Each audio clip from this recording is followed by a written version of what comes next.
We have yet another episode being done today for the past podcast. If you're tuning in, I do appreciate it. If you'd like to check out any previous episodes, go to Spreaker.com/Brite Podcast. Nonetheless, let's continue the show.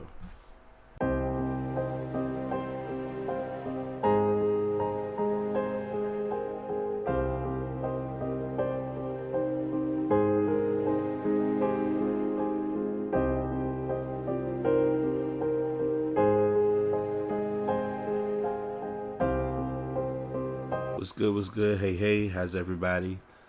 Past podcast back at it again.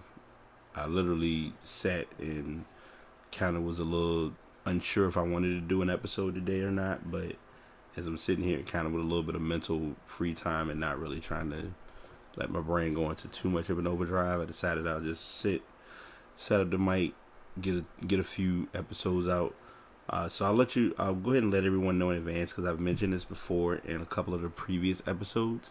These are episodes that I'll be doing every day for the month of April. I'll go ahead and be honest and transparent. Many of them may be recorded in March. Some of them will be recorded in April. And more than likely, I can kind of be clear in saying for nights that I may get off from work and just jump on, get the mic set up, or I may just walk in and see the mic set up and say, all right, let's go ahead and get a podcast up and going, because there's a lot of stories and a lot of topics that I really want to chip at and get into. So today, what I wanted to discuss or address, because oddly enough, I have it set up as a tab on my computer, but I really don't want to chip at it too much, only because it's not a story that I want to give attention to, but it's something that I've observed probably over the last couple of years. I define it, and it's kind of an odd definition, but it's a valid definition in regards to it. I consider it as being what's called the rise and the fall of Facebook. Now, don't get me wrong, don't get it twisted. Facebook is a great a great resource, and it's done wonders for a lot of relationships. It's done wonders for a lot of family members. It's had quite a few positive reinforcements behind it. That being said, I really feel as though the purpose of it changed. And because of the purpose changing, how it's used now is 10 times different from what it was before. And here's what I mean when I say that, because a lot of people don't think of it this way. And those who have Facebook pages now probably don't think about this. And I'm kind of going to make this a two-piece story, because I'm looking at it from the perspective of how Facebook has changed and how we don't really understand social media and the complex process of social media. Because I kind of do this, or I'm kind of going to be talking about this I have a blog that I've actually done. Well, again, being transparent, it's a blog I'll be doing this week, but it'll be recorded and prepared this week. But in April, I'll have this podcast up, or podcast. I'm all over the place. Common sense, that's either near here nor there. The podcast that I'm doing this Saturday will be about, I'll talk about a little bit of social 101 and understanding social media on the 25th. But in April, the recording that you're listening to now, I'm going to mention in kind of more in detail about social media and how we use it, how it can be used to its best potential. Got that done in like less than a minute. So if you go back and you really look at when Facebook first got started and first became a known household name in so many words. Yeah, you can go back and watch the social media or the movie. I can't think of the name of it right offhand, but if you look at that, go back and look at that movie, it kind of gives the background of how it was started mainly for Ivy League schools, and pretty much if you had an Ivy League college email, you could use Facebook. Then it expanded to if you had a university email, then you could set up Facebook. That was actually when I got started, because even though I was at a technical college, they were able to have it set up at that time. So it worked out and it benefited, and it was a legit network resource. There are a lot of friends who I made and connected with, and I'm still connected with to this day, thanks to Facebook. Or I still keep in contact with thanks to Facebook. So at one point, and I'm kind of still getting away from the main point or the main focus. When Facebook first was out, you had family members who were miles and miles apart from each other. They couldn't see kids, things of that sort. And because of that, it would kind of be beneficial to say, hey, if you want to see how the baby doing, let me send you some pictures of the baby. So the first option was, let's just send pictures. So a lot of people would post numerous pictures online because nobody really had cell phones capable of sending pictures back and forth, like talking about it. Yay, perfect time to do a podcast with just every bit of sound in the background that you don't want heard. But anywho, it evolved, it transpired. Then of course we went from sending pictures to sending videos. Sending videos worked out great, still another form of communication with family members, with friends, etc., etc. Then our famous old sources such as TMZ and WorldStar, I'm just naming those two. There are many other sites that have this same similar feature where it was mainly you going online to look up information and you're getting these videos. Like a lot of videos, a lot of stories are great stories, very informative, things of that nature. But taking it away from that side and returning it back to how Facebook was primarily viewed. Facebook, you would kind of talk about a status or a comment or a conversation here and there. Now, it's become so subliminal and so negative to some extent.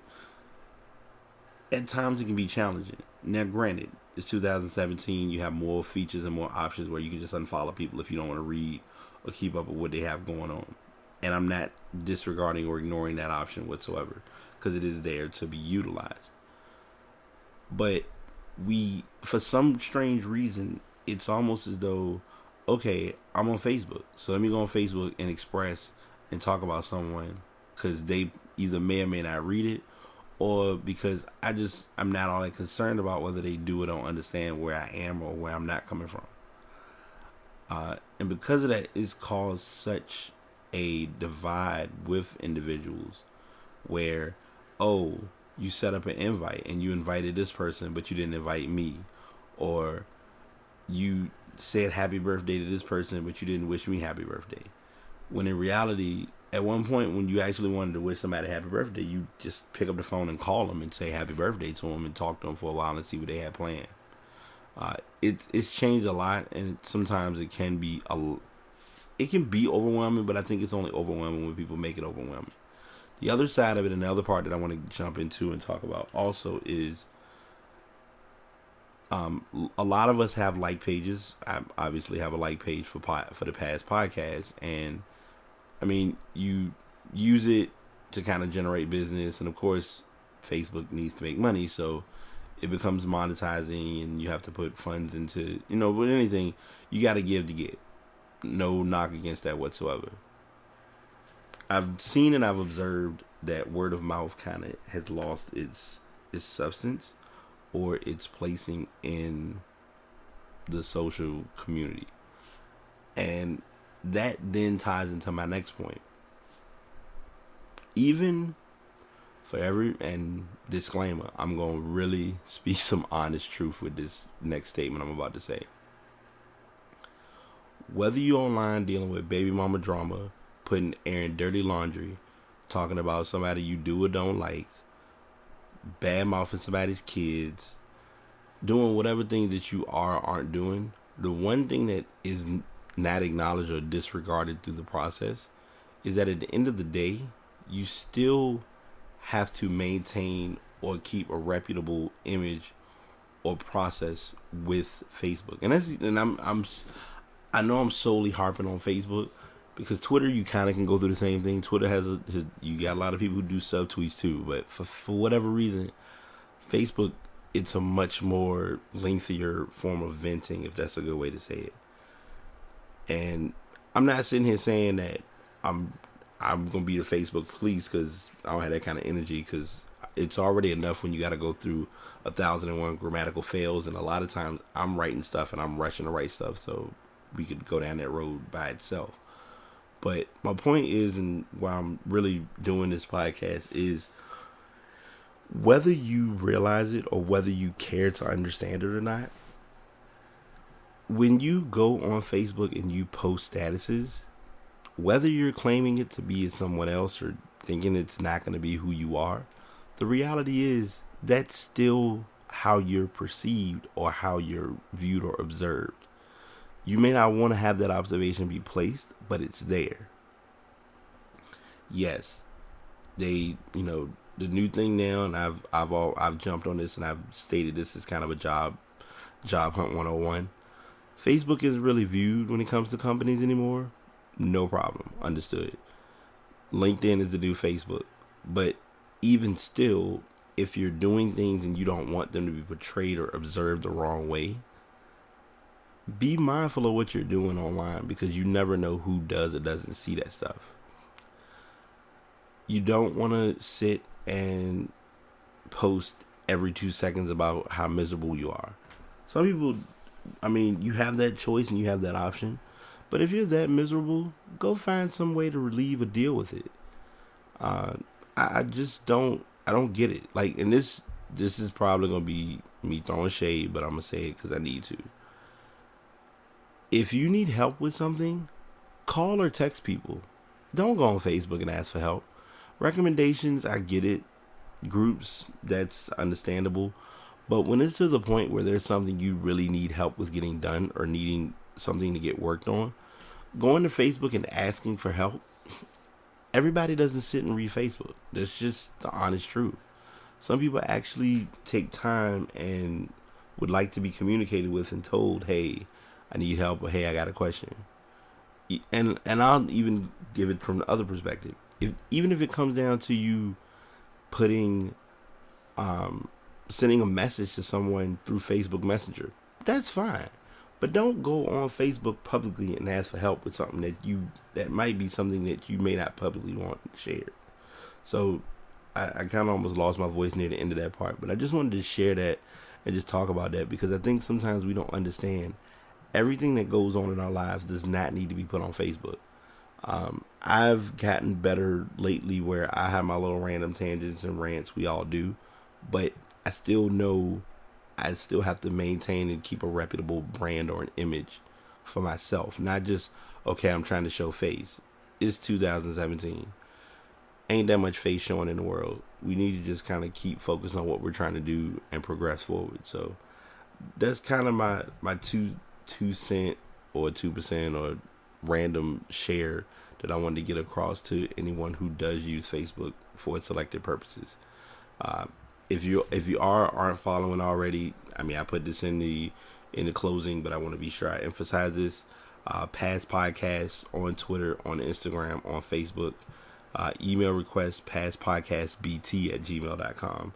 I would like to get some feedback, would like to get some information, because I do want to know what I can do to make this a better podcast, not just for my listeners, but to become a better part of the podcast community. So as I close, I hope you all have a positive and prosperous day.